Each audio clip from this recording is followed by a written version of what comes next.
everyone, and welcome back. First off, completely unrelated to the review, did anybody catch the meteor shower the other night? I happened to catch a bit of it. I went outside around 3:30 and saw a few. I stayed out there till about 4:30, a little before that. The moon was a little bright, and I live close enough to the city where the city lights drowned it out.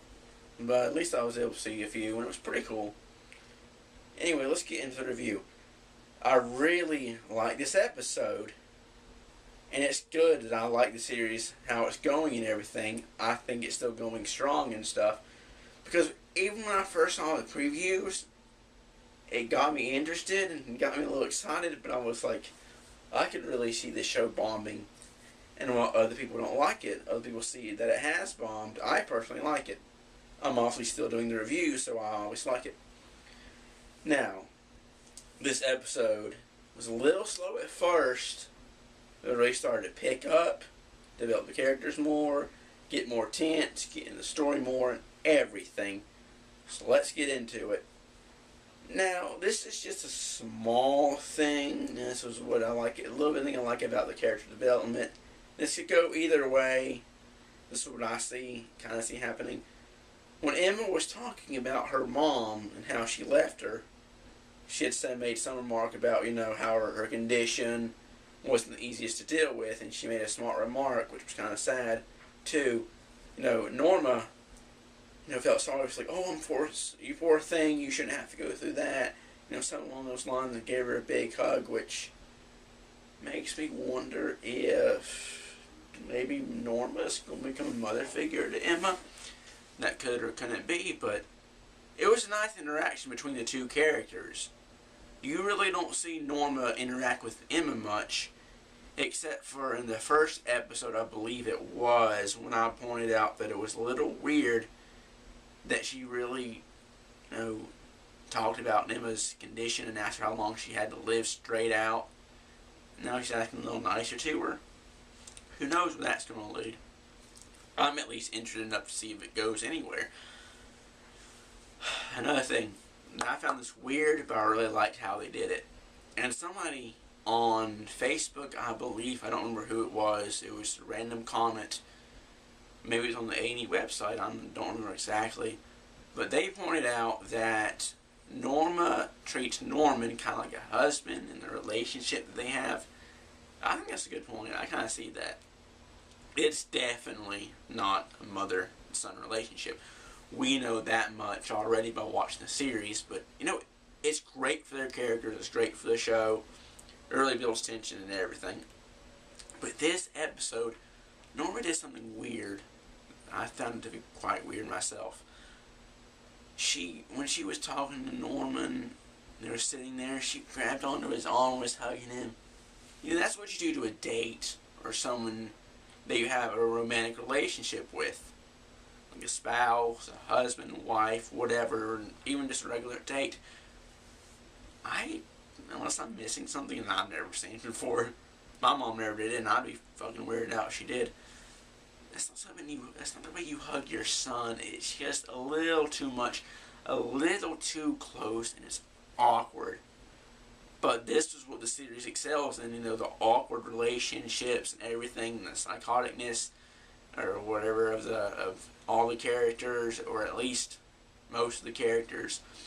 Now, I found that to be really neat. Another thing is, I'm still liking Dylan more and more and more. And, it's really got me more into the series. It's something that I'm really enjoying, because I've said before, first I didn't like him. His character is developing more. He's becoming a stronger character. And, I think he really, really wants to help Norman. He's trying to get him away from Norma.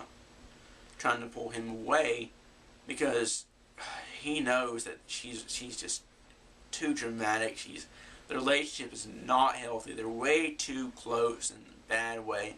He's trying to get Norman out of the house and away from Norma.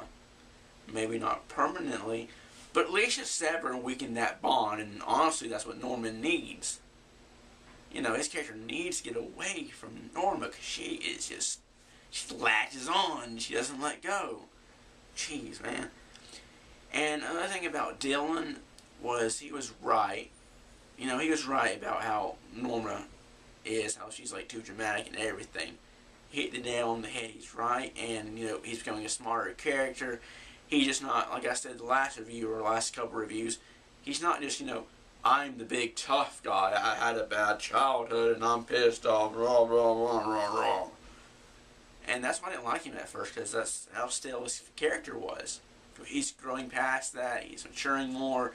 His character's developing and everything. So I don't think there's any characters right now that I don't really like. Shelby's kind of, but you know, it happened if you watch the episode.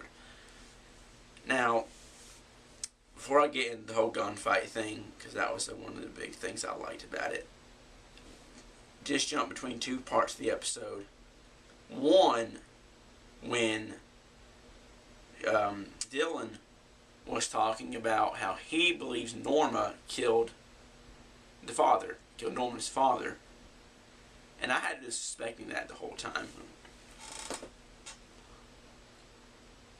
Hey, Lord of the Rings goblets, you guys remember when those were popular? Right after the first movie came out. Jeez. But anyway, like I was saying, he believes that she killed him. And I guess I was really suspecting that the whole time. Then in the end, they throw a twist in there. They throw a curveball. That maybe Norman did it. Of course, Norma could be lying about this. She still could have done it. Maybe she did. Maybe she's trying to put Norman in there. But at the same time, as close as they are, you know, I don't think she'd frame him. But then why would she say that she did it? Yeah, he did it. I mean, who knows? It keeps adding on to the mystery and everything. But in the end, of course, we see, and this was one of my favorite scenes of the episode. I like how they really like how they did it. You see that, and you've always known from what Norman has said or hinted at, that his dad wasn't the greatest of dads. You know, he's kind of rough, kind of mean. He wasn't. It doesn't really say that he was like insane, crazy, or like beat the shit out of Norman or anything. But you got the hint that something wasn't quite right there. And back to the whole closeness between Norma and Norman. He's sitting there at the blender while the parents are arguing. This is, of course, a flashback. And, you know, he's at the blender, and all he hears is the blender, and all you hear is the blender, because he hears the fight, and he's starting to go crazy.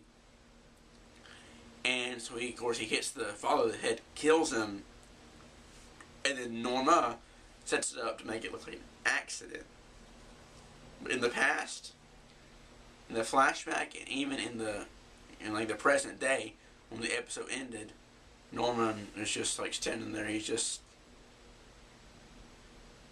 like that, and it's creepy, and he does it really well. I guess some people would say that it's kind of cheesy or it's bad acting, but I don't think it is. I like how he did it.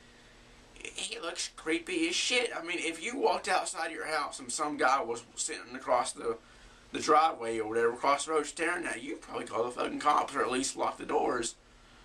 So, I mean, that was really nice. Now, this next scene, I like how they did it, but it was kind of confusing too in a way. When Shelby found the girl coming out of the house, there's an only kind of somewhat nitpick about this, but, you know, it can be explained differently, whatever. Just a teeny tiny nitpick that doesn't really mean anything. I can understand the girl taking a shower. Why don't she want to leave the hotel room? I mean, won't she want to stay in there and hide? Maybe she was scared. Maybe she was trying to get away. Of course, she was awfully scared when she saw Shelby standing there, and he chased her and probably killed her, unless I missed something. Because he came back, and I don't think he would just leave her out there to run away unless she escaped. He couldn't catch her, but I don't recall him saying anything about, you know, damn it, she escaped, or you guys let her escape, or anything. But I just don't understand why she come out of the hotel room. It's kind of weird. I think she'd want to stay in, hide, and get away, and stay low. But, you know, I really like how they did it, because it really led to one of the most dramatic parts about the episode, and by far my favorite part of at least this episode, if not the entire series. The shootout between Dylan and Shelby was awesome. It was tense. You never knew what was going to happen. You figured you knew what was going to happen, but there was always that doubt in the back of your mind, like, you know, who's going to get killed? Is anybody going to get killed? Who's going to get shot? And then, at the end, I was on the edge of my damn seat. You know, you see Norma and Norman, they run out of the car. She can't get started because the keys are still inside. And then you hear bam, bam, bam, bam, bam, which, of course, you knew it was going to happen. It was predictable, but it wasn't badly done, in my opinion. And you see a shadow start to come out of the house.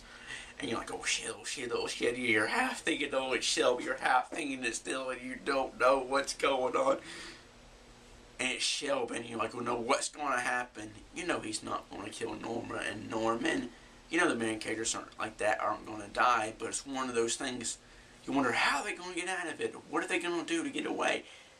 And of course, at the last second, Dylan comes up, kills Shelby. I did not expect Shelby to fucking die this early. And I don't think that's a bad thing. I actually like it.